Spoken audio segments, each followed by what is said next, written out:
আসসালামু আলাইকুম ভিউয়ার্স, আশা করি আপনারা সবাই ভালো আছেন। কিন্তু আমাদের কুমিল্লাবাসী ভালো নেই। বন্যায় লাখো মানুষ পানিবন্দী হয়ে মানবতার জীবনযাপন করছে।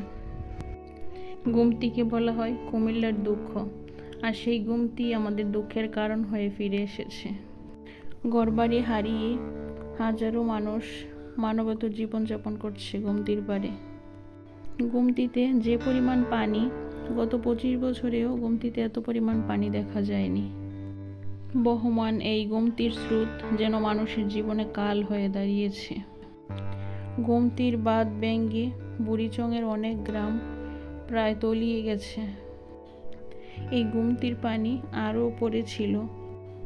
গুমতির বাঁধ ভেঙে বুড়িচংয়ের অনেক গ্রাম তলিয়ে যাওয়ার কারণে শহরের বেড়িবাঁধের দিক দিয়ে পানি কিছুটা কমে এসেছে।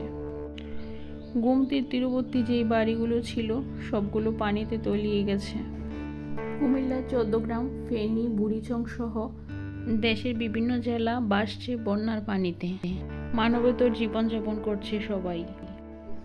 দেশের প্রত্যেকের কাছে আমাদের অনুরোধ, আপনারা প্রত্যেকে বন্যার্তদের পাশে সাহায্যের হাত বাড়িয়ে দিন। মানুষ মানুষের জন্য, তাই সবাই নিজের সাধ্যমতো বন্যার্তদের পাশে এগিয়ে আসুন। দোয়া রইল, যে যেখানেই থাকুন নিরাপদে থাকুন। আল্লাহ যেন সবাইকে হেফাজতে রাখে, এই দোয়া রইল। আল্লাহ তাআলার দরবারে ভালো থাকুন সবাই।